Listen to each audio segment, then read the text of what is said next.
Guys, welcome back to another episode of Volume. We have a special guest today.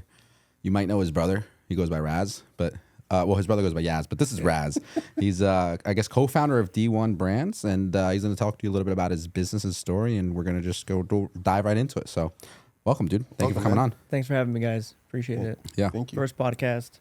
Super cool. Sick setup. Shout out Sideways Triangle. Awesome company. Check out their studio. Yeah, I mean, I don't know. I talk about my story in bits and pieces with individuals. I run into that I haven't talked to in a long time, but really like diving in depth, I haven't really done in a while. But I mean, in short, D1 Brands, we are what you call an Amazon aggregator. Okay. And so it's basically a roll up. But we roll up Amazon private label assets. So there are a lot of individuals out there that basically source products from China mainly. And they put a logo on them, they brand them, they trademark them, and they ship them to Amazon FBA. Right. Ship them to the States, send them into Amazon, and then Amazon fulfills those orders to customers like you. And you know, these are pretty lucrative small businesses that can be run by one or two people. And there are a lot of people doing over $1 million in sales, selling products on Amazon that they're sourcing from China. Yeah. And so what we do is we roll those up. So we've gone out and raised a bunch of money to go and hoard these assets, acquire them. We've acquired about 20 assets so far. That's 20 businesses from individuals. Typically, they're between the ages of 25 to 35, but we bought an asset from a guy who's like about 65 years old. Basically, so we've done about 20 acquisitions. We have about 30 brands that we own and operate now. And Congrats. Thanks. It's high numbers. That's crazy. Yeah, and we sell on Amazon primarily. We also sell on Walmart. We sell on eBay as well, and we sell a little bit on Shopify as well. But most of our sales the vast majority of our sales are on Amazon. That's awesome, though. That's sick. So, talk to me about how. Well, let's start with something very basic. The name. How'd you guys come up with the name? It's a very good question, actually. Yeah. So the name. I mean, so there's 4 co-founders at D1. My brother and I, the other Yaz. Yeah. Yeah. We were. So should I tell them what?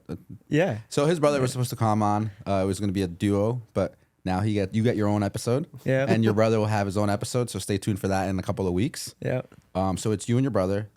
It's me and my brother, my oldest brother. And then we're partnered with another set of brothers, Hamza and Mo.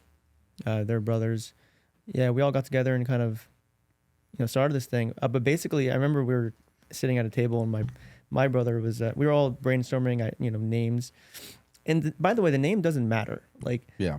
it matters to a certain extent. Yeah. But if you're starting a business, I wouldn't recommend to just spend a bunch of time thinking about your name. Think about your business. I spent a couple of weeks. But you're right. It's not. It's not the end all be all. It's important to a certain extent. Exactly. But basically, Jeff Bezos. I don't know if you guys have heard of the. I don't think I've heard of who he is. No, I mean he's got a saying at Amazon, at least when he was CEO, where he continues to reinforce to everybody that it's always day one, so that when you come to work, the mentality is it's day one. Like, we don't have any. So he built a $1 trillion company, and even throughout that journey, as big as they got, to maintain that ego, right, and just kind of silence it and suppress it so people don't think that they're so big. He's got to remind people, hey, it doesn't matter how big we are, it's still day one, right? I love that. You're giving it your all. That's cool. So then that's where the D1 comes from. So we were like, oh, let's do day one brands. I don't think we were able to do that we thought it was too long, or maybe there was a trademark behind it or something, but we condensed it to D1. But it's really day one, right? So D1 and then brands, right? We roll up brands. So D1 brands, and yeah. That's really cool. Yeah. I like the story of that name. That's yeah. Okay, so then how did you guys link up with these 2 other brothers? Yeah. Hamza. Or whose idea was it really too? Because, it was like, you have 4 people. That's. Yeah. I mean, So actually Hamza and Mo were already selling on Amazon, and they've built a brand on Amazon themselves. Okay. Even, they've been selling on Amazon for 7 years prior to starting D1. I sold on Amazon myself in college, a little bit. You know, I got some money from my dad. I went out there, bought some inventory. What kind of inventory were you buying? I was buying from a liquidator. Did you do pallet flipping? Not really. So I wouldn't buy like pallets that were unknown, right? Right. So I would source products from these guys and try to find a profit on Amazon. I'd buy them. I actually bought some cameras, by the way, and you know, I broke even pretty much. I learned how to sell on Amazon. By a funny story, actually, my first lot of inventory, if you will, to sell on Amazon was my brother's books. My brother Yaz, who I'm partnered with now. I joke with him these days. I'm like, yo, we wouldn't have a business right now if I didn't sell your books. And he hates me for selling his books. I'm like, bro, that was the proof of concept. You're welcome. Your books, since you're a good reader. How many books did you sell? I sold all of his books. I sold all of them. He had like with his permission or without his no, permission? without his permission. Oh, God. He was in college. He was in Boston. He doesn't need these. I was like, oh, because Bezos started selling books on Amazon, right? And so books fly on Amazon. You're a mini Bezos, bro. Yeah. Yeah. So I spent a lot of time just like labeling these books with the barcodes, you know, prepping them, shipping them to Amazon myself. I didn't intern in college. In college, my internship was selling on Amazon. Wow. All my friends were getting getting internships, and they had a job senior year. They're like, oh, I'm making $90,000 a year. I was like, fuck, I don't have a job.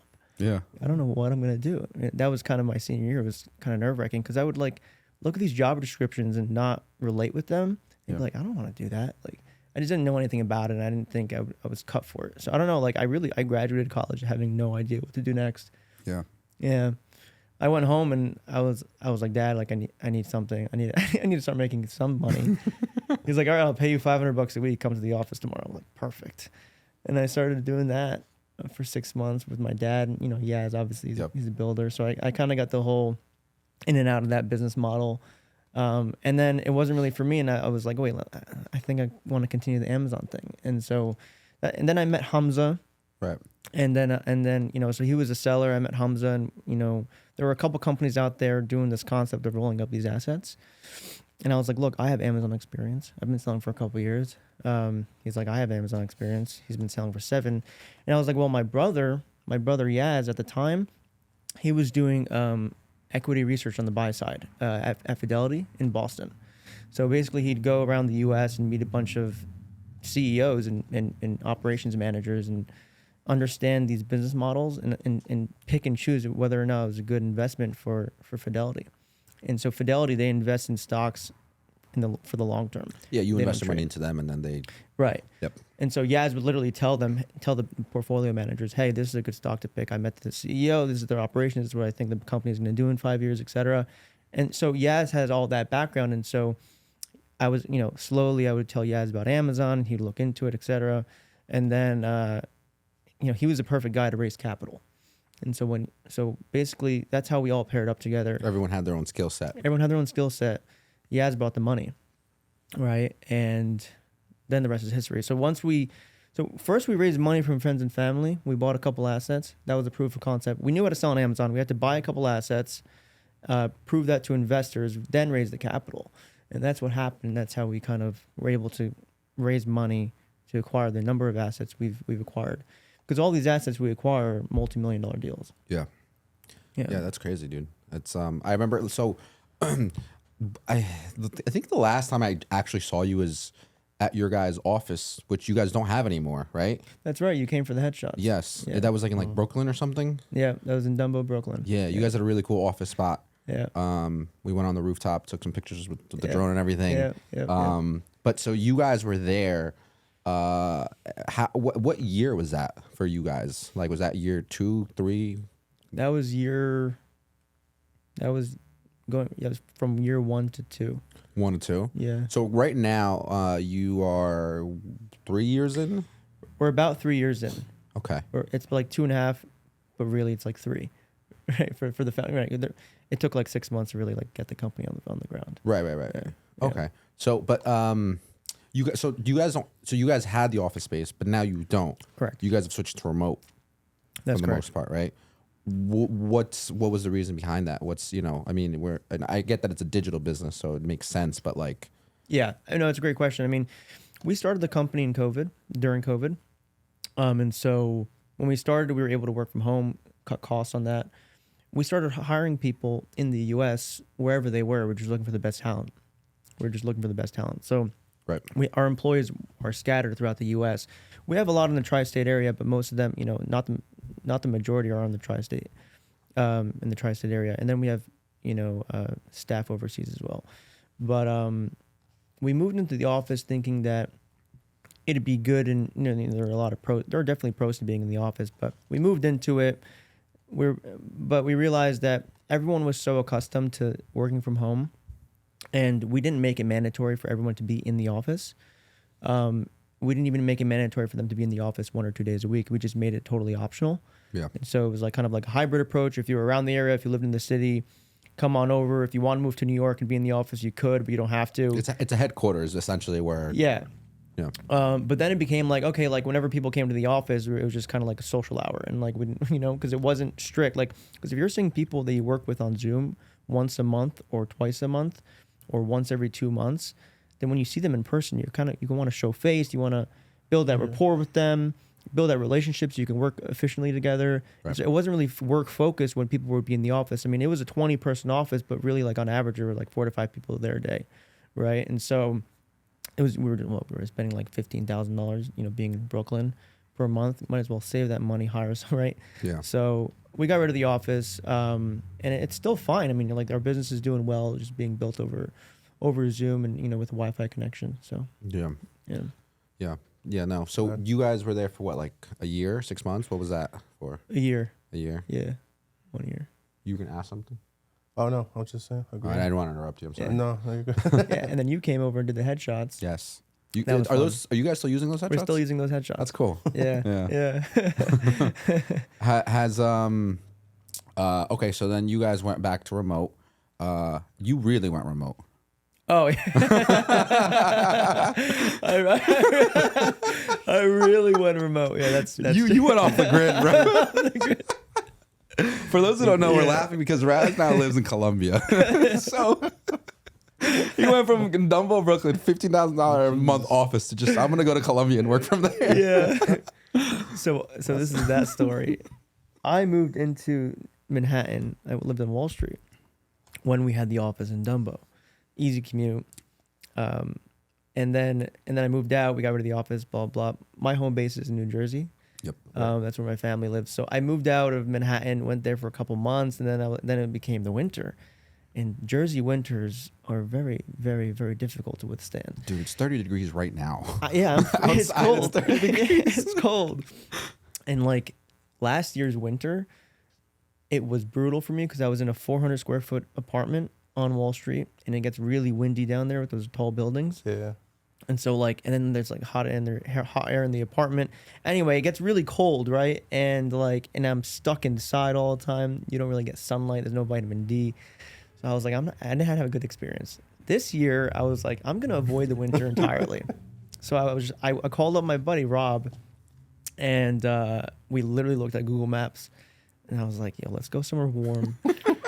He's like, I've been to Medellin. I went there for like 3 days. Let's go down there. I swear we bought a plane ticket and we were there in 1 week. We had no idea where we were going, what we were doing. You bought a one-way? We bought a one-way. Really? We bought a one-way. We rented an apartment, and there's just him and I, and we knew no one.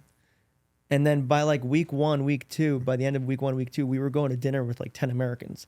So we did a good job networking, meeting people down there. Yeah. You meet one person, he knows another guy. You're good at networking too. Yeah, You're a friendly guy. Yeah. Social guy. They're usually friendly over there too. From what I hear. They are. Yeah. How's your Spanish? Not now, back then. Good. I Muy can get by. Yeah. No, you want to talk Spanish? Por supuesto. Sí. What does that mean? Español. Bienvenido. Volumen. Hola, ¿cómo estás? No, I mean I can actually speak Spanish, but like No, I believe you. You're a smart dude. yeah, So, thanks, man. you 1 week and you have 10 new friends in Colombia. yeah. And you're going to dinner. I'm going to dinner, and no, that's the end of the story. So what was it though? So like you tried out Colombia, but what made you stay? Like why because there's a lot of hot countries and hot places on Earth that like you can go to. Yeah, I mean, so honestly, the Eastern time zone is very important for me. Yeah.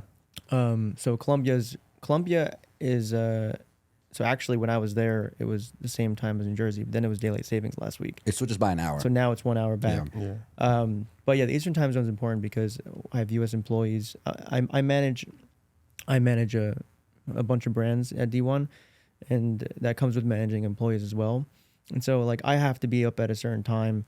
I don't have the flexible working hours that other like solo entrepreneurs online do. I actually have to manage individuals, and then after 5 o'clock, that's kind of like deep focus working hours. But yeah. So if I go out west 3 hours, that's tough. I'd have to wake up at like 5, 6 a.m. to Super early to be on their time. Yeah.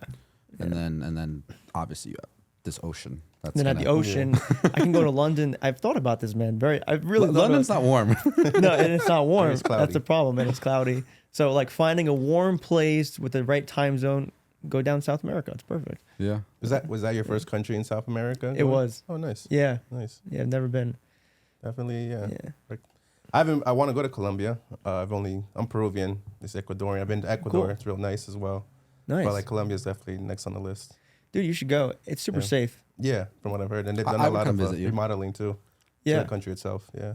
Yeah. First question I always get is it safe? Because people Yeah. have this like, negative connotation about Well, it. let's establish one thing. Southern American countries sometimes aren't safe. Yeah. Depending where you go, they're not safe. Yeah. But that's not to scare people. Like, you should still be cautious. Like, you shouldn't walk around with like an expensive watch and Yeah. like a camera and Yeah. like whatever. Like, Don't be an idiot. yeah, but like, just don't carry like thousands of dollars in your pocket. Just, Yeah. but like any other, I think, country or state or whatever city, like there's good areas, there's bad areas. So it's just a matter of what you're looking to do and who you're with. Yeah, absolutely. I mean, a lot of people in the East think America's unsafe, by the way. Yeah. Like, a lot of people think America's actually unsafe because of all the stories of the gun violence. Well, so that's a great controversial topic. There's I don't even know the statistic. I'm no pro. I don't really watch the news. It's all negative stuff. But I know from just like what you hear on social media and stuff, and even if it's not real, it's outside looking in. I think if you're not American, we as a country 100% have shootings and school shootings all the time. Yeah. Like, and that's not okay. No, it's so not. like if you're a parent in another country and you see that happening in the United States, I would be alarmed. I would Yeah. be, like, You're gonna assume the worst of this yeah, country. like we're not safe, Yeah. But like living in it, it's suppressed because like they don't teach you or show you that on the news every day. Yeah, And it's like literally like every other day there's something happening that we don't know about. that's true. I mean, there are some situations where you can actually be unlucky, like being in school and getting shot up, right? Like that's Yeah. terrible. Yep. But like generally speaking, most countries are safe. Yeah. If you're not looking for trouble, it's not going to come to you, right? Yeah. And so it's just being that mature individual, it like goes a long way. Yeah. Yeah, But- no, too many shootings though. Too many honestly, shootings, even just one shooting is too much.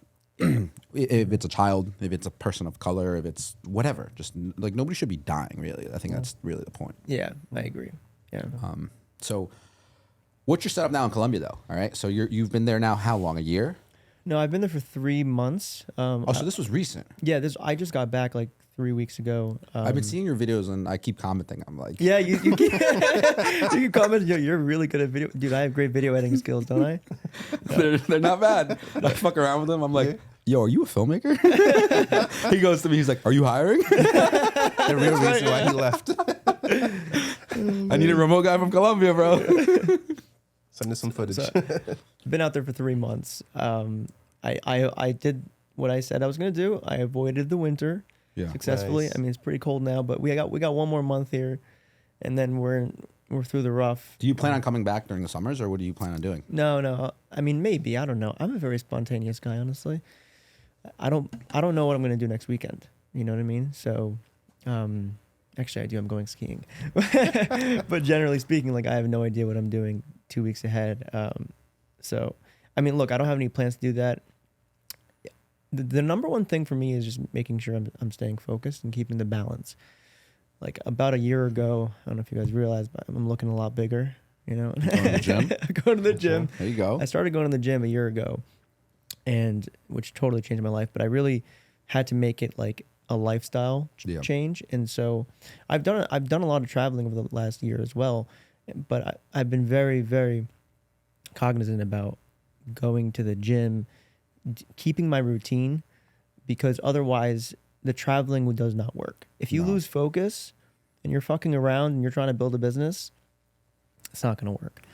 I agree. Yeah. Like the whole saying, treat it like a business, it'll pay you like a business. Treat it like a hobby, it's going to pay you like a hobby. Yeah, exactly. And it's so true. It's the traveling too is hard, because you have your like daily tasks or whatever responsibilities are, and now you just have to learn how to do it remotely, whether it's from an airport, whether it's from an airplane, whether it's from a hotel room, whether it's at a Starbucks in a random city. Like, Yeah. it's fun. It looks great on Instagram, but it's like when you're actually in it, you're like, yo, I have to adjust like and still perform at that same level. Yeah. Which is kind of hard to do constantly if you're traveling like that. You need a good Wi-Fi connection. But that's why, so I wasn't constantly traveling. I intentionally did 1 month at a time in Colombia. Well, like when I got there, it was 30-day stay. Because when you're there for 30 days, it's no longer traveling. You're not on vacation. Yeah. You're just it's a relocation. Yeah. Or they call it a staycation, right? So I'm just working from a different place. But if I go to another city for like a week or two, you're gonna be, you're gonna want to move around, see the city, spend time, and not really, and you'll probably lose a couple hours of work. Yeah. But with Colombia, I was there for a long time. With 30 days too, you have enough time to be able to do a little bit of that. Because if Yeah. it's a weekend or even like 5 days, Yeah. there's now this sense of urgency of like, I only have 100 hours to do it all. And Yeah. then it becomes 30% here, 30% here, 30% here. And so then Exactly. you're spread thin a little bit there. Yeah. So on the weekends, I would just travel and like see the city and the country. So that's. So what do you like about Colombia? What's your favorite part so far? Food is really good, honestly. Yeah, I've been to over 20, maybe 25 countries in my life now, and Colombia's food is top notch. Bandeja paisa? Yeah, bandeja paisa. Churrascos. Oh yeah, that shit's really good, honestly. Yo, it's a heavy meal, but it's It's good. heavy. Yeah. Oh yeah, they're big into plantains. They call it plátano. Yeah. It's really, really good. Plátano verde, maduros. Sí. Oh. De Sí, todo. claro, claro. De todo. Run me through an order. You go to a restaurant, how are you ordering? Hola, ¿cómo estás? ¿Puedo poquito agua para la gente aquí, or my friends, mis amigos? And then I'd be like, I don't know, tú tengo, tú tengo pollo. Tienes was right. Tienes, yeah. ¿Tienes? Tienes was right. No, Is it tienes? Tú tengo is tienes. me. It's Tienes me. is Yo yeah. tengo. No, you you were tien- right. Yeah. Yeah. I always get fucking. Go ahead. Keep going. No, you're doing Yeah. good. Tú tengo arroz con pollo. Sí, yo tengo, gracias. Mi amiga quiere un agua con, I don't know, con pollo. Dude,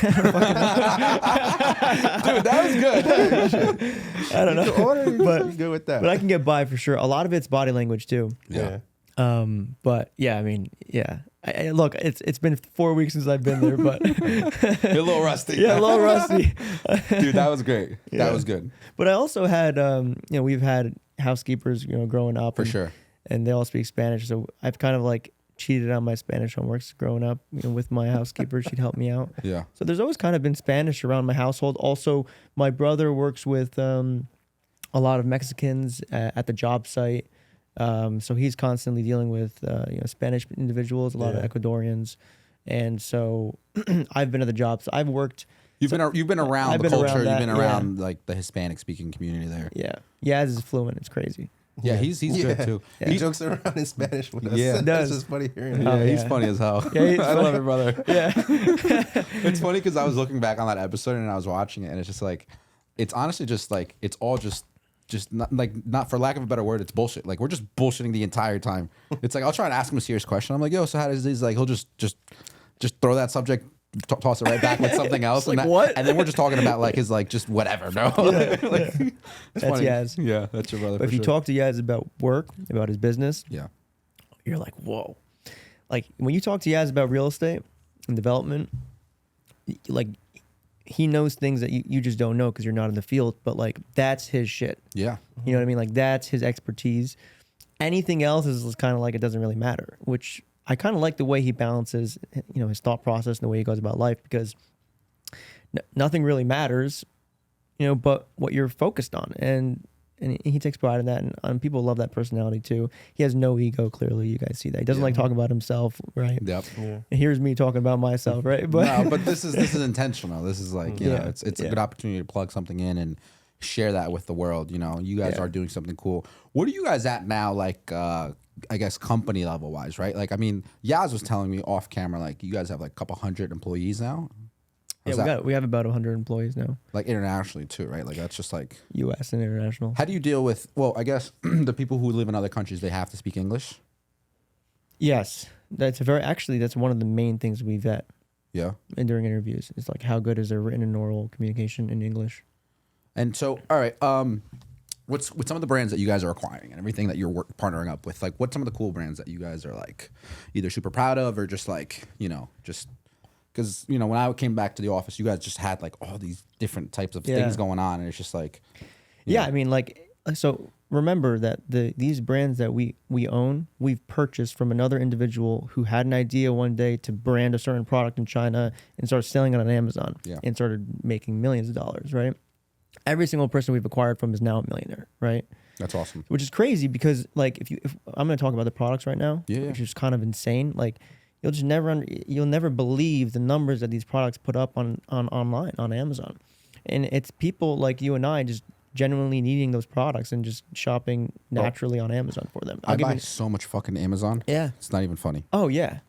Yaz spends like 30 grand a year on Amazon just for his business, like lighting fixtures and shit like that. He's pointing. Andy's pointing out.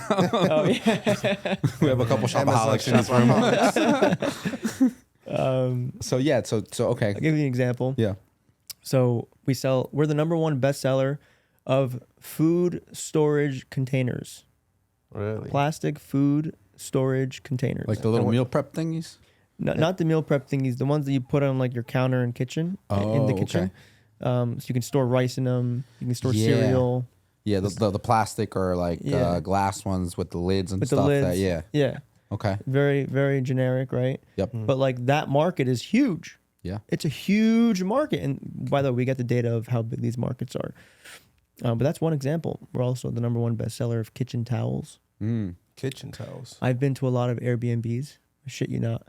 I go to the Airbnb and they have to like furnish it, right? Yeah. And Like, I these see are my towels. our kitchen towels there.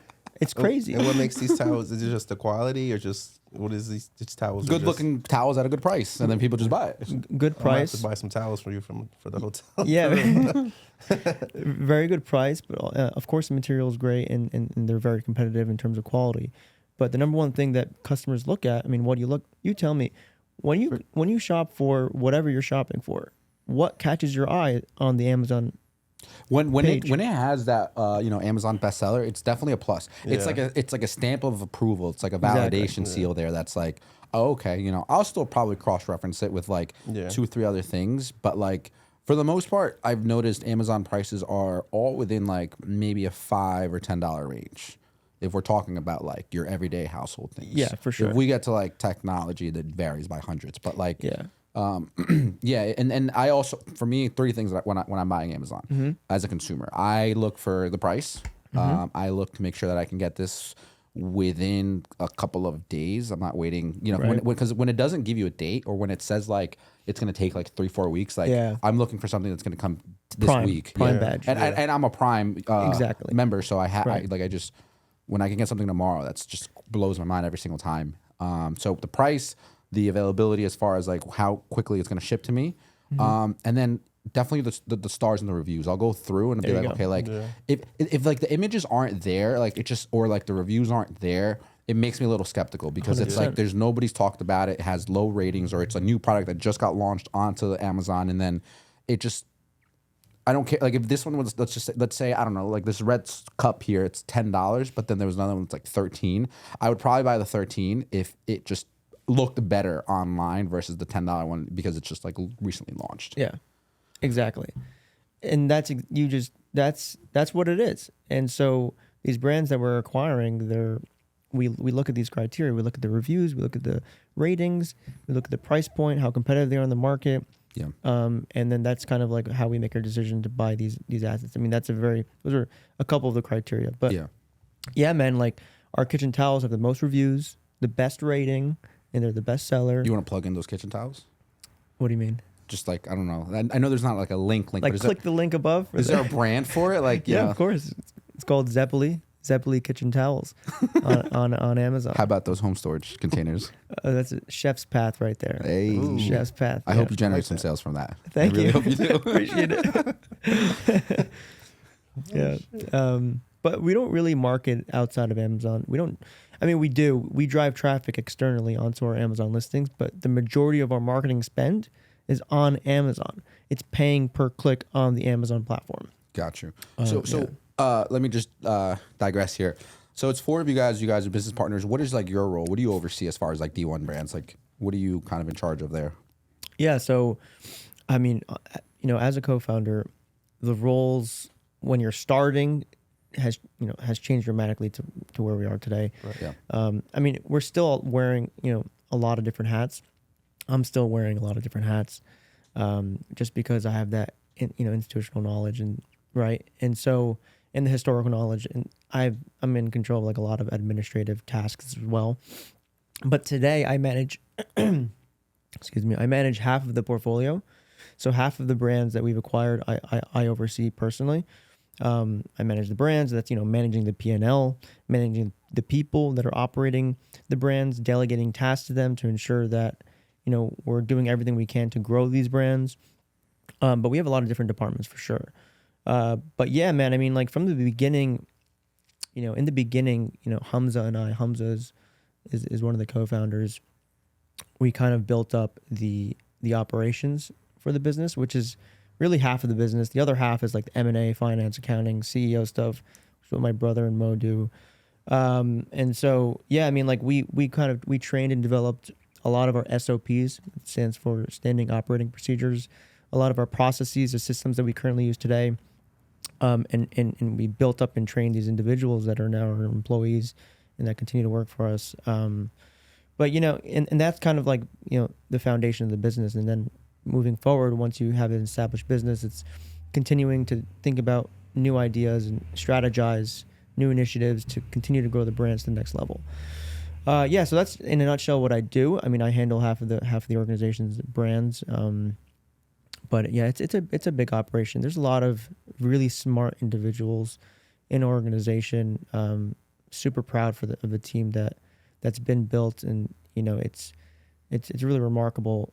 Some of these individuals that we have in our team, they're super smart, and it's a new concept. It's not an industry that's been around forever. I mean, people have only been selling on Amazon for like 10, 15 years. Yeah. So a lot of it's like, what is it? It's like the wild west in a way, because you're figuring everything out still. Rinse and testing repeat. stuff, and like this is working, but then this isn't working 5 years from now, and it's just like adapting to all that stuff. Like I kind of get it, but like I don't either, because like I know there's so much that happens behind the scenes. But the overall gist and concept, like I know it's a proven model and it works, and you're like somebody super close that you guys are just crushing it, dude. Like honestly. Yeah. We still got a lot of work to do. It's still day one. Yeah. I like that. Yeah. I'm taking that. I'm gonna start using that. Yeah. Also, don't listen to the headlines. All headlines are BS, man. Every business has its ups and downs. It's a roller coaster everywhere. But yeah, man. I mean, we're just trying to do the best that we can with what we got. It's super exciting. It's a different company. Where do you guys month. plan on taking this though? Like, what happens 5 years from now, 10 years from now? Is the end goal to just continue growing it and maybe one day sell, or is the end goal like what's the vision? Yeah, I mean, there's a lot of. This is probably a better question for Yaz. He's a visionary, really. But I mean, there's a lot of different options and angles. This business can be around forever, right? I mean, not forever, but minimum 10 years, right? Like we're in this for the long run. We don't look for assets to buy that are fads. Fads being like the fidget spinners. Remember those? Yep. Yeah. We stay away from crazy fads like that and products like that, because we know that that's going to die in like a couple of years when the craze stops. Yeah. And so we love selling boring items that are always going to be around, like evergreen items. Evergreen. Kitchen towels. Things people use all the time, break, exactly. tear apart. Like how people much gonna can buy you, again. Exactly. Yeah. How much can you innovate kitchen towels? Like, is there going to be like a gold kitchen towel like in 20 years? No. One wipe dry. Yeah. Right. So these are longevity items. Yeah. So yeah, and then who knows, man? The markets have been changing every single 4 months over the last 3 years since we started the company. So we're just focused on doing the best we can to grow these brands and grow the company, really. Yeah. That's awesome, bro. Yeah. So, you've been to 25 countries, bro. Yeah. Talk to me about that. Flex. Yeah, 25. What's like top 3 places you've been to? Wow, that's a loaded question. Top 3? By the way, anybody's wondering what these solo cups are? It's not alcohol. It's not alcohol. We're not even. It's actually my friend's. I don't even know if I should talk. I mean, I want to plug him in, but like he hasn't launched yet. My friend is dropping a supplement soon, so we'll probably do an episode with him, and you'll find out. But it just gives you natural energy. It's really good. What do you think of it? Actually, I love it. Yeah? I want another one. I'll make another one. I have the powder right here. Actually, It's really good. yeah, honestly, dude. yeah. It's like a passion fruit flavored mix with like clementine or something in Yeah. there. It's got like How does do you like it, Andy? He gave it a thumbs up. But anyways, yeah. So it's not alcohol, guys. But so 25 countries. What's some of the top places that you've been to? I gotta say Colombia's up there. Damn.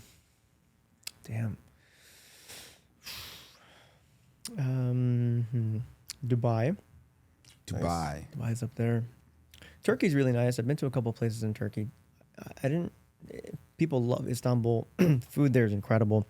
But I went to a place in Turkey called Bodrum. Okay. Bodrum, and we stayed at this really cool hotel resort style thing on a mountain and it meets the ocean. Anyway, it was super beautiful. That was really nice.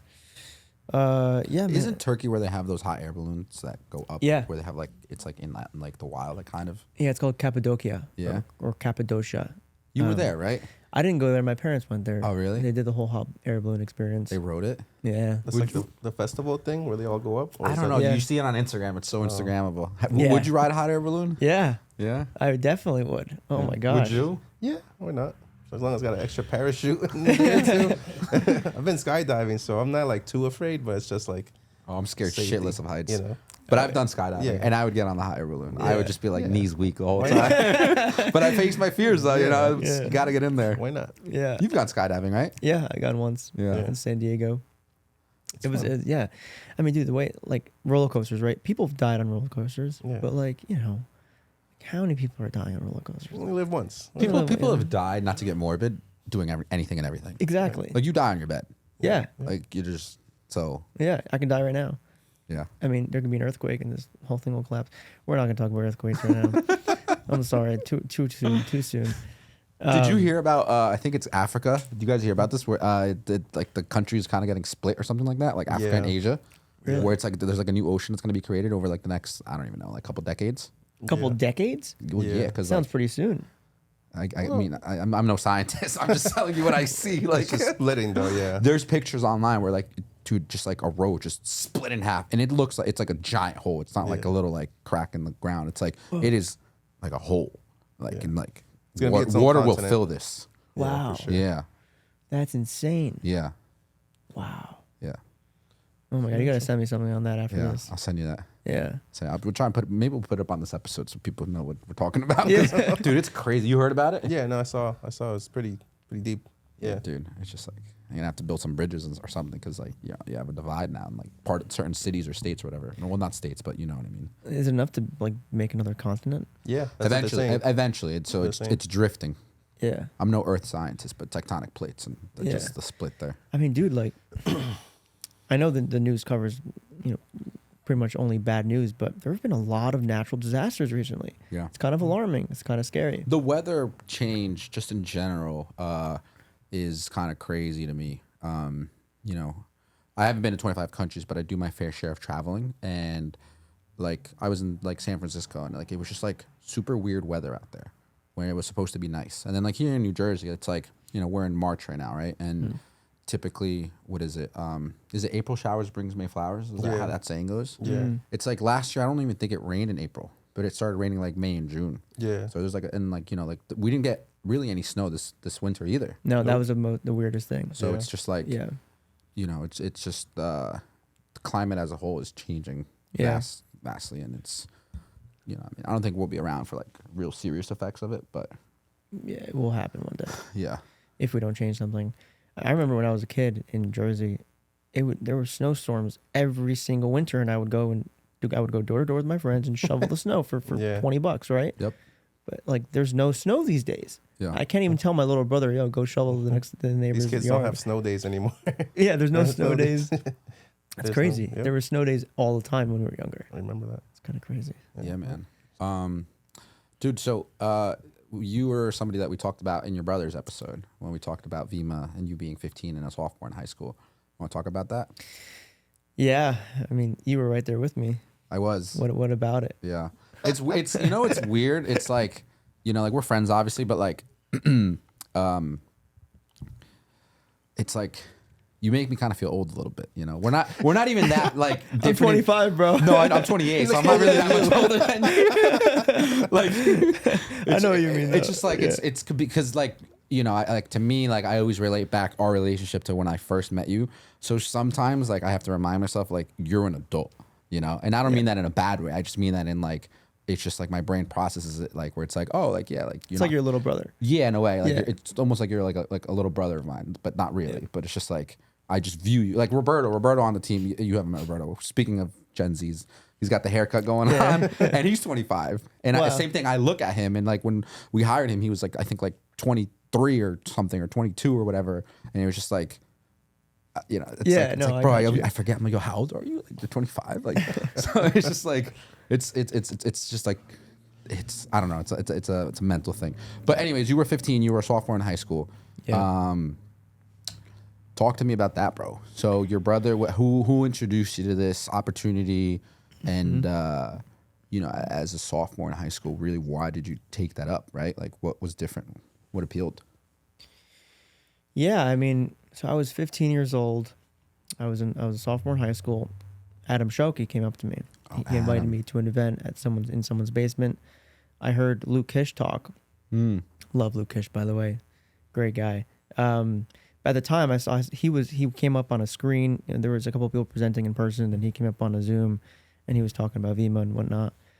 He was like 21 at the time, making about $300,000 a year, just doing Vemma. Jesus. Oh wow. And he was in it for like 10 months at a time, maybe. That's crazy. Yeah. And so then I joined, and I was 15 years old, and I couldn't even join. I thought I couldn't join. And then I was like, how can I join? And someone was like, oh, you can actually get a notary. And you just go to the bank, they notarize this form, and then you can join, you know, if you're underage. And so I joined. I told my dad about it. I remember we were having dinner, and I was like super excited about this thing. And I went and told my dad about it. I was like, Dad, people are making so much money. And he was like smoking hookah, and I was like, Dad, I need money. And I was like, it's $500. And I was like, shit, I don't know if my dad's gonna give me $500. Like, I'm talking about some energy drink. Like, what the hell? And then he was like, I'll give it to you. We were in front of other guests. And so I think that's why my dad said, I'll give you $500. He wants to like impress other people. You know what I mean? So He didn't say yes to you. He said yes to his friends. yeah. Gives me $500. I joined this thing. And then basically I started to just like, you know, you want to expose your network to what you're doing. Right. And so I wrote a list down of like 100 people that I knew. And, you know, I built a pitch, and I wanted to pitch these people this business opportunity. It's like, hey guys, if we share this drink, we share the message of this drink, we get other people to buy it, we can make money. Right. And I was 15 and I didn't even have facial hair. And so how are these people going to trust me? But I don't know. I mean, once you have a pitch down, Yeah. you know, and you revise that pitch, and it's like just like 2 pages long, but like, you know, that pitch by heart, and you know that any question that you ask me, I have a rebuttal to it, then you can sell anyone. It's Yeah. true. You have to know everything about it, right? It's true. You have confidence when you know everything about it. Yeah. And I actually hosted an event at my place one time with like 4 people. And I remember it was the first time I had to go speak. And it was like 4 people in my own home, in my living room. And I was shitting my pants. You have no idea. I was so scared. But then like that, I kept doing it and revising this pitch and whatnot. And then I started, you know, doing these presentations over and over and over again. And then I built it in an enormous team with my cousin Lawrence in London. He was one of the guys that was on my list. And I went to him and I was like, this is the opportunity, etc. And then we were the first to tap into the market in the UK for Vemma. And that's how we got the exposure overseas. And we built out a team of about 2,000 people out in London alone. I mean, really, it was Lawrence. He was a genius when it came to selling this.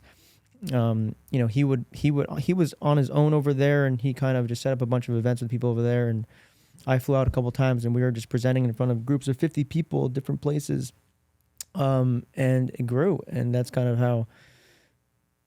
I didn't really give the context of how Vemma works, didn't I not? I think by now, if people don't know, or people don't know, it's I mean, it's still an active company. Yeah. You could buy the product. You know, I think you could probably still become an affiliate. Yeah.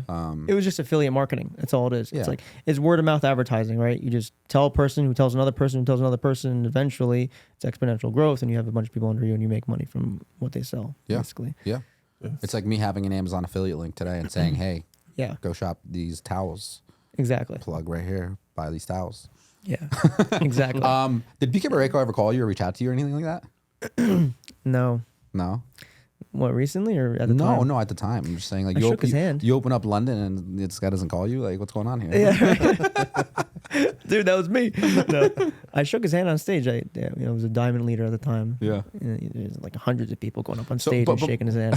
My point is this, though. Yeah. 1 week you're trying to build a business at 15, but the week before, what are you doing? I'm in school, bro. Going to school. Learning about geometry? 7 a.m. to 3 p.m. Yeah. What were you doing with the free time, though, is my point. Like, were you, like, actively looking for, not actively looking, but, you know, like, what was your hobbies and pastimes at that age, just so people, for context? I played football and ran track. I played football my freshman year and ran track. And then I moved schools my sophomore year.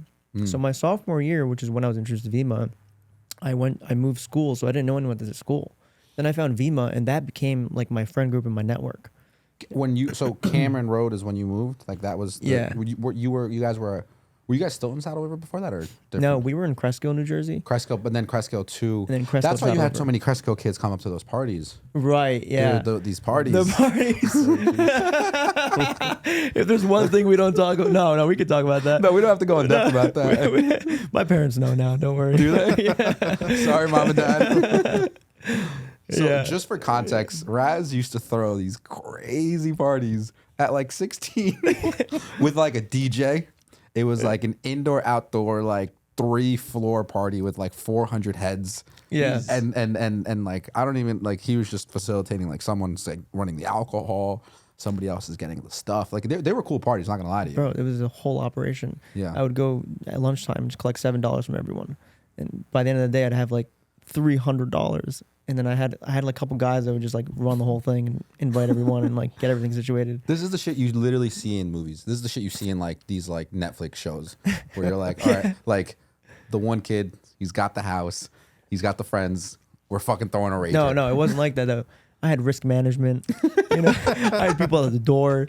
Like, if we didn't know you, you're out. You know, it was like a whole. It wasn't like it was kind of like a club. Actually, we ran it like a club. Dude, it was like low key like Project X, but like kind of like just. But we were able to repeat it over and over and over again. Yeah. That's the difference between a disaster and a success. Yeah. And we were successful. That was organized. Yeah. Organized party. Organized crime. Organized party. What you guys? When's the next one, dude? Oh no, we've retired. Can we throw one in Colombia? We can go to Colombia and do that. Yeah, I'm not really into that anymore. Honestly. No partying, nothing crazy like that. No, I don't really. I'm not. It's not really my. Are you scene done with that anymore. phase? I'm done with that phase. Yeah.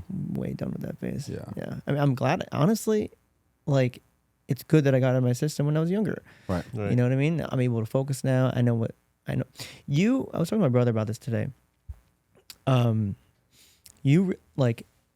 It's very difficult to really understand what's good if there's no bad, right? And so like, sometimes it's good for you to fuck up a little bit and, you know, make mistakes if you hear this in business. But sometimes when you do bad things, you realize over time what's actually good and what's actually bad. And I think that comes with maturity. Right. You know, that's how an individual matures. You know what, you start to really like feel the side effects of the things that you do, whether it's good or bad, right? What's your routine like? Do you exercise? Do you eat healthy? How do you feel after that? That's a side effect. And then when you do bad shit, like when you stay up all night and your next day is shot, like, you know the side effects. So Yeah. Anyway. Yeah. Did you ever get in trouble for any of those parties? Did they ever find out? Or like you guys had conversations about it. Did you like confess up to your parents, like, "Hey, mom, dad, by the way, Yeah. like here's what we did like 8 years ago," or like, or did they just call you one day and they're like, "We know what you're doing"? No. I mean, we didn't do them.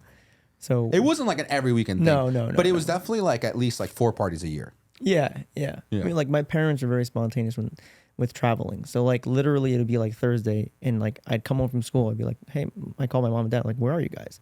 Like, oh, we're in Florida. And then we're like, all right, perfect. Go to school the next day, collect $7 from everyone.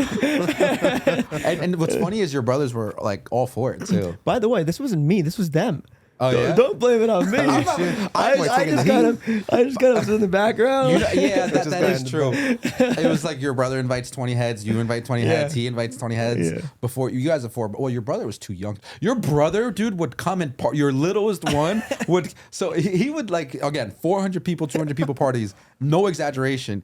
And you have here this like 9-year-old hanging out with like the girls who are like 17 and he's getting all the attention. I wonder how he's doing these days with the girls. He's actually he's turned out to be an incredible person. Yeah. He's super mature for his age. He's a very good kid, super kind heart. He turned out to be good from those parties. No, he everyone you guys surround yourself was good people for the most part though. You didn't have like no, we weren't around idiots. No. Yeah, we do a good job filtering the people we let in our lives. We definitely have an extensive network between the three brothers that are besides Rashad, little brother, 20 and plus. Yeah, and over the years you know who's good, who's there for the long run. But yeah, I mean people hang out with are pretty good. Yeah. So, but I mean, I guess I don't. Did you? They told you, or you told them at the parties? Who? Your parents. I don't think we answered that question. I mean, there was like one time, like I think my dad caught us like in the act, and then like there was another time where, like my mom would find out from the cops, and she'd be like, "What? That doesn't make any sense. My kids would never do that." Until this day, we joke around with my mom about it.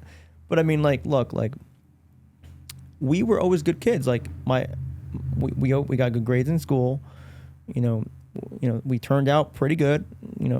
For the most part, I don't think any of us are fuck ups, quote unquote, whatever that is. And so we have our morals, we have our values, we stick to them, and that's all a parent can ask for, really. My parents, well, my dad, his philosophy on, first of all, it's very difficult to raise a child. Like, we're still in our 20s, but like when we get to it, that's the whole thing we got to figure out too. Right. It's very difficult if you haven't realized, parents talk about it all the time, like how do you raise a kid? For my dad, like his philosophy was like, he just kind of lets us do our own thing and, teaches us his values when he comes home and when we have dinner with him, we understand like what he's about. But for the most part, like he'd let us make our mistakes and kind of, learn from them. That worked out pretty well to me, if you ask me. Yeah, that's it. Good life, good family. Yeah, No, that's good. Waiting for the next party. No, I'm just kidding, dude.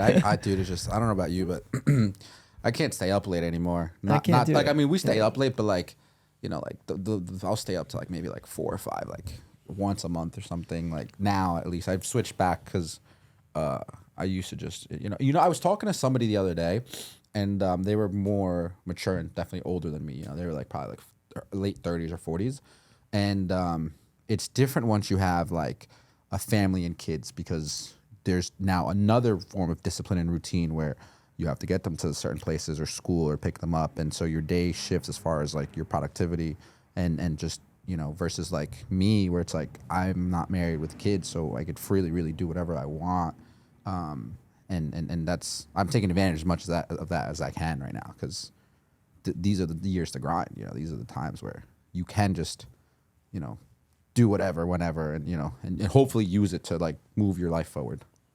Yeah, exactly. These are pivotal years for sure. So, when you go back to Colombia? Not anytime soon. We'll see. Yeah, I don't know. You're here for a little bit? Here for a little bit. Yeah, I'm at home base. I'm chilling. Cool. What about you guys? I want to learn more about Sideways Triangle, honestly. What do you want to know? Did you start your company around the same time I started mine? Sideways Triangle has been around since 2016, 2017. Wow. 2017, probably. Been around for a while. What is that? That's like 6 years? Yeah. Yeah. That's a long time. Yeah. Damn. Yeah, so last year was the 5-year milestone. And I was super proud of that because statistically speaking, most businesses don't survive in 1 year. Mm-hmm. It's like 97% of businesses don't make it past their first year. And then it's like, that's already a crazy stat. And then it's like doing 5 years is like a even crazier stat.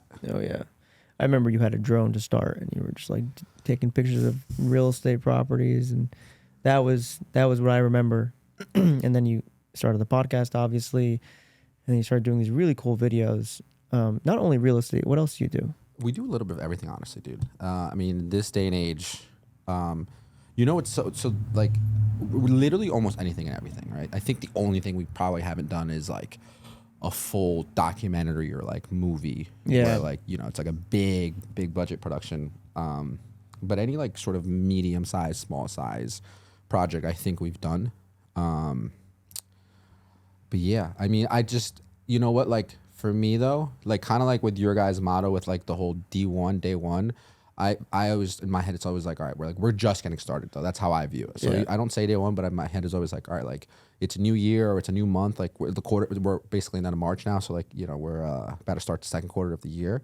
I'm just always looking at like, okay, like, like anything we've done in the past, like to me, yes, I take my moment to celebrate it, but at the same time, like I like to move these accomplishments rather quickly because then it's like, okay, like this happened. Like we got the studio like a year and a half ago, coming up on almost like 2 years kind of. And I was like, okay, great. Like that's happened. And it's like, we've already outgrown it. You see how much shit is in this place right now. And it's just like, it's kind of inconvenient now. So it's like, I'm like trying to tap into the warehouse industry. And I've been asking your brother a lot about like, price per square footage and like, what do I need to know about all these stuff? Cause I like I do due diligence with stuff. Of course. But yeah, man, it's just a lot of work.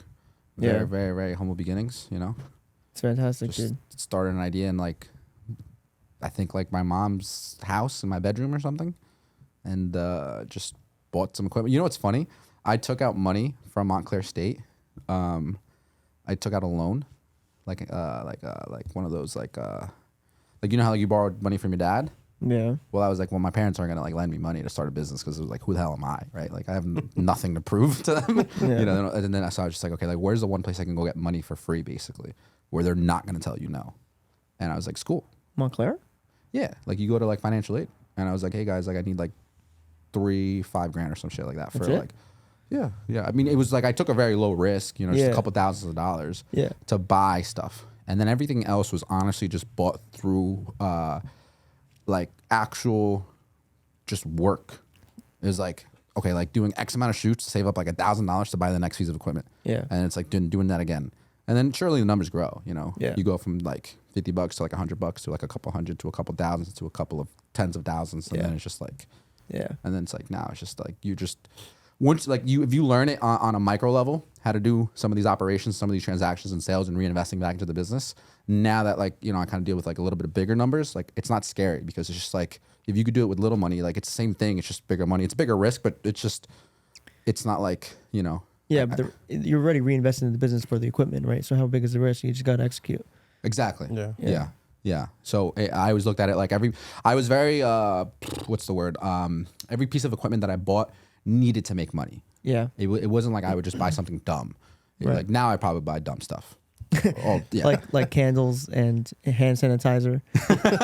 I went to the bathroom here and they had sideways triangle, hand sanitizer, and candles. Everything's branded. Everything's branded. Dude, that's hilarious. Soon they're gonna have lighters. We should. You know what's something I really want? I want pool floats. Summer's coming along. I think that'd be cool. And then he goes, "Yeah, I'll just write it off at the end of the year." It's marketing, bro. It is. There's no lie. There's no lie in that. It's marketing. You should just get decals on your car, like Vemma. Dude. Yeah, I thought about the license plate. Okay. We sell license plate frames. And really? Bling license plate frames. Nice. Bling as in like it's like rhinestones. Oh, okay. Yeah, nice. so they're like flashy. All different colors. And Yeah, all that. you got pink, green, blue. Nice. I feel like you'd be the guy to get something like that. Rhinestones. I'm no rhinestones. I like diamonds. You can just click on the link here. Yeah, man. So 6 years. Yeah. 6 years, dude. That's incredible. Honestly, I took a video production class in middle school. It was super interesting. Yeah. Yeah, I think what you do is awesome, man. Yeah. I guess. I don't know. Yeah, bro. No, it's really cool, man. It's super cool. 6 years Congratulations, bro. Yeah, man. We're just getting started. That's right. We're just getting That's right. started. Yeah. There's a lot that's still left to do and check off, like as much as we've done, which I that's also the part that I feel like keeps me humble is like, no matter what we do, I always feel like it's not good enough. So I always feel like we need to do more. We need to do better with because there's always room for improvement. So it's just like, that's what keeps me hungry because, there's a lot of people who just like will, I don't know. Complacent. Yeah, you know what I mean? Like, and that's fine too, I guess, depending on what you want to do. But like, I don't know. At this point, it's just, I don't even know what my goals are sometimes, bro. I'm just like just like lost in the sauce in a way, but in a good way. Yeah. Yeah. Day by day, man. Day by day, bro. Day by day. Day by day. Do you guys ever need any videos or photos? Obviously. Yeah, man. We were supposed to do something, no? What happened with that? You guys were doing like some sort of like interview, like last minute something. You guys hit me up a couple weeks ago, probably like before you left for Colombia. It was you and a friend. Oh, might have been for your cousin. Yeah. Something like that. Yeah. Yeah, we were gonna do that. Yeah, just like an that interview. fall through? I wasn't really a part of it. I was just doing it as a favor for my cousin, basically. And I was like, I know a guy that can shoot something, and then it just fell through. Yeah. Yeah. I traveled and I couldn't do it. Yeah. But yeah, man. Yeah, super cool. Dude. I think that's it. I think it's. You want to talk about anything else? You want to plug Brandon? You want to ask us anything else? You know what I mean? Like, we're here for a little bit. No. I got nothing, man. I know. I got nothing. You guys got nothing? How about this? Where do you see yourself half a year from now, or at least a couple months from now? Half a year from now, a couple months from now. Oh man. Just trying to do the best I can with what I got, probably. And that's I don't know. The company does change like every month. Mm-hmm. Like it's pretty crazy. Like it goes into different directions. So yeah, I mean, again, we're just trying to do the best we can. Maybe in 5 years from now, we would be at a better position to, understand what the true goal is for the company, right? Whether you want to exit or whether you want to really stand in for the long run for a certain reason. But yeah, the market's obviously been volatile over the last year and a half. We were faced with a lot of supply chain issues on the macro scale, especially during COVID too, right? For sure. So like when COVID hit, everyone was like, "Oh, this is amazing!" The demand was through the roof. There wasn't enough supply in terms of products, like commodities, to supply the demand. Everyone was like, "This is incredible."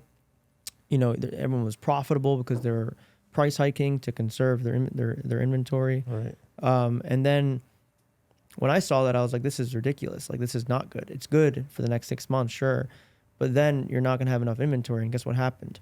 Everyone was trying to ship containers to the U.S. and lead times went from like 30 days to like 60, 90 days. Yeah.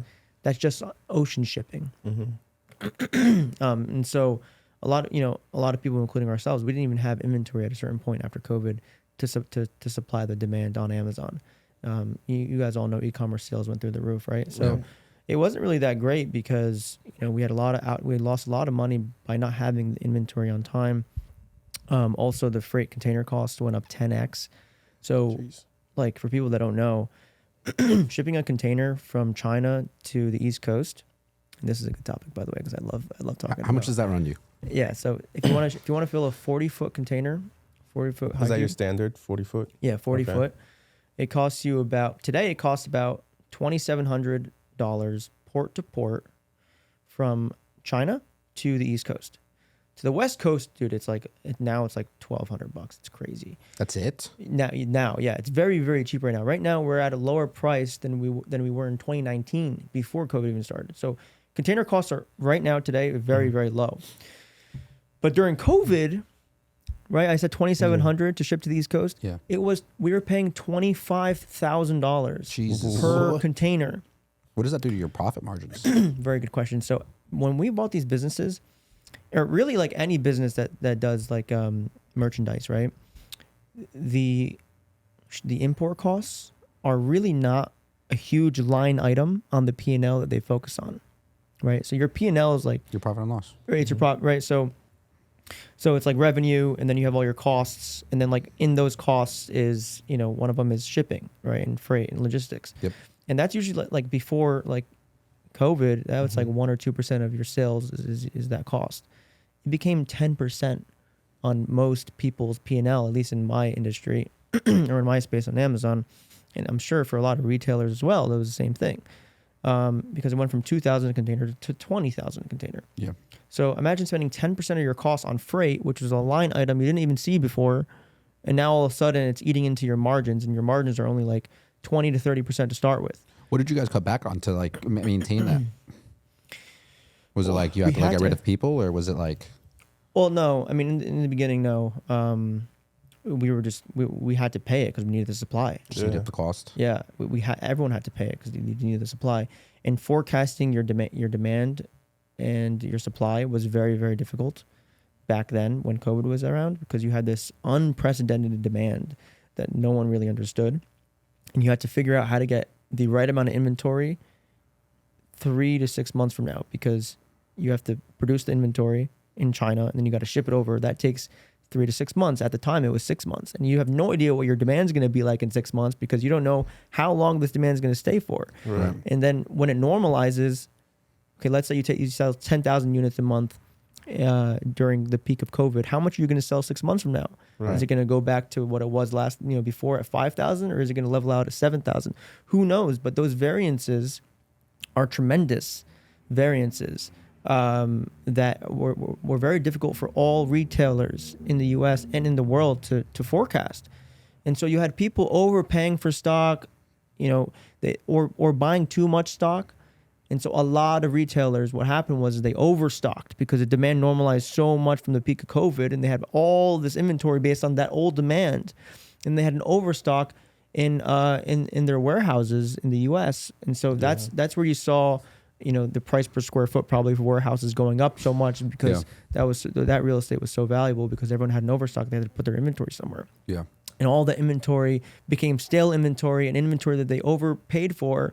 You know what I mean? And so it was a roller coaster for all retail in the U.S. I mean, it's really such an interesting science to look into. Like that will be taught in history books like 10, 20 years from now, for sure, in econ classes, economics classes. Yeah.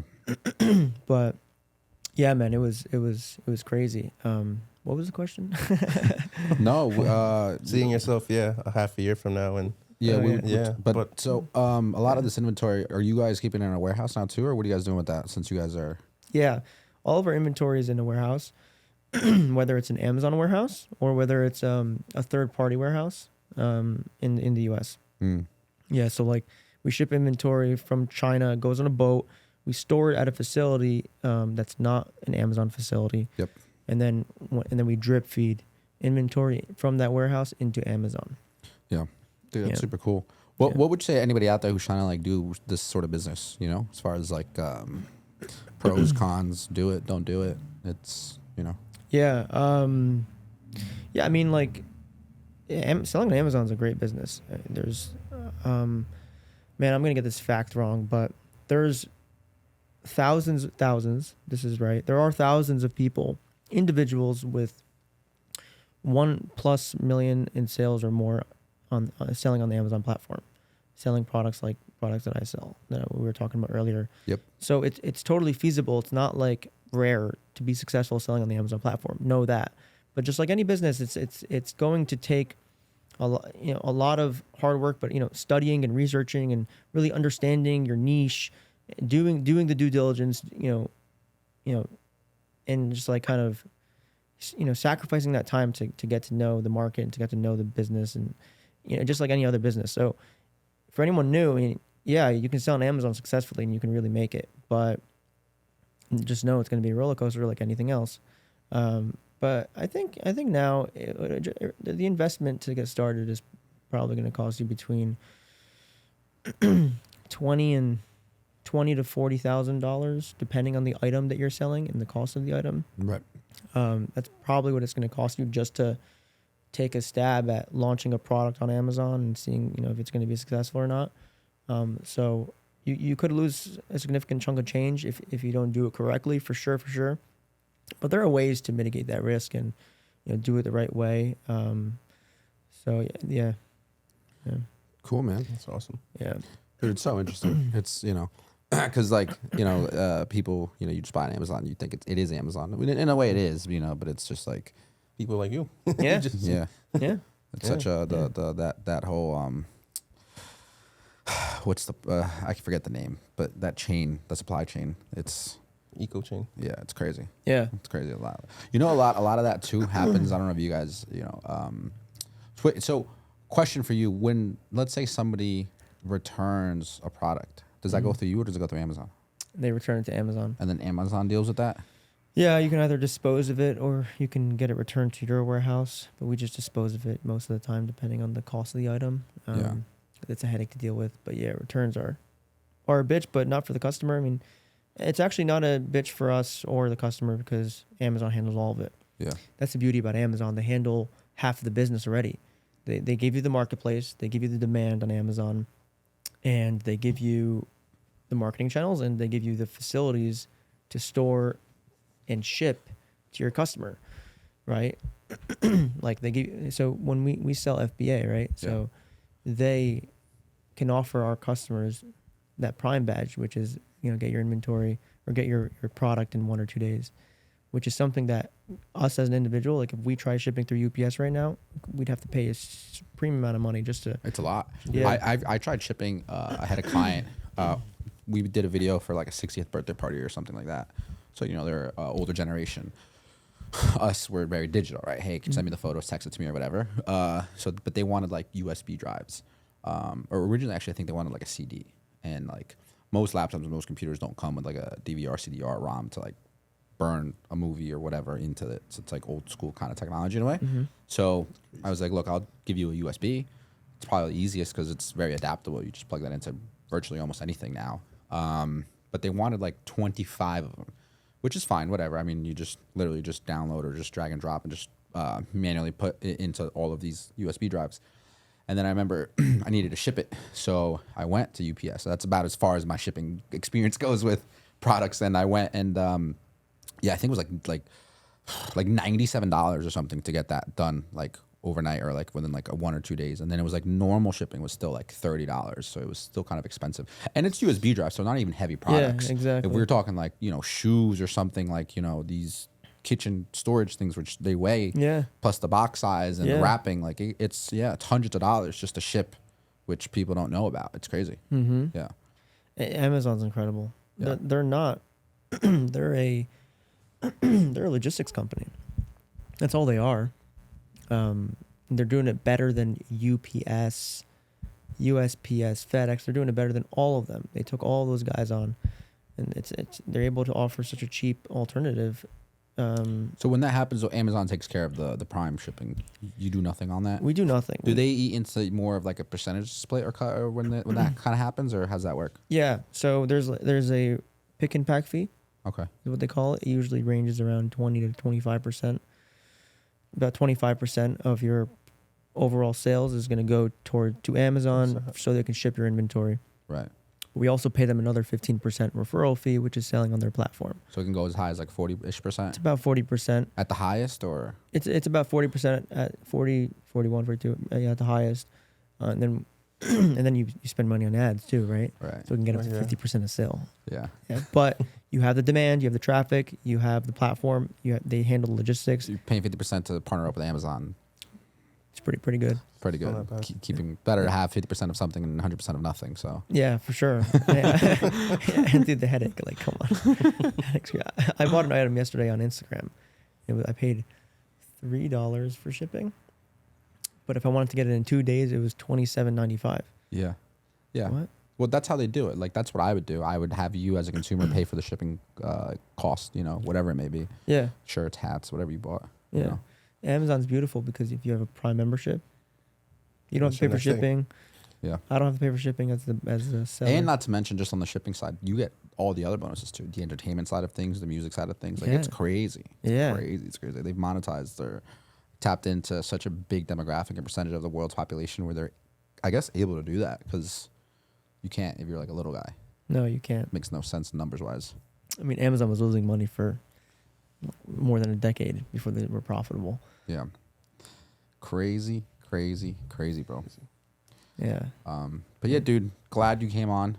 Thank you for coming. Thank you, bro. Thanks for having me, guys. There's a lot that we can talk about, Yeah. but we're inching up on the time mark here. Of course. We'll have you back on eventually, right? We'll do like a 2-parter. Maybe we'll do one with like all the Mouse brothers. You know? Ooh, that would be fun. That would be more interesting. I wouldn't talk much. Their stories are probably more interesting than mine. Nah, you guys all have an interesting story. It's cool dissecting each and one of you guys. Yeah. So, but yeah, man, where can they find you? You know, maybe somebody who wants to partner up with you guys and work with you guys too. Where can they find you? Yeah. Just right to that camera. Yeah, you can find me on LinkedIn, Razak Malas, RAZAK MALAS. Yeah, hit me up on LinkedIn. That's really where all the communication is. Yeah. Thanks for having me on, guys. Really appreciate it. Yeah, bro. Thank you for coming. LinkedIn. That's it. It's another episode. Subscribe, and catch you guys on the next one. You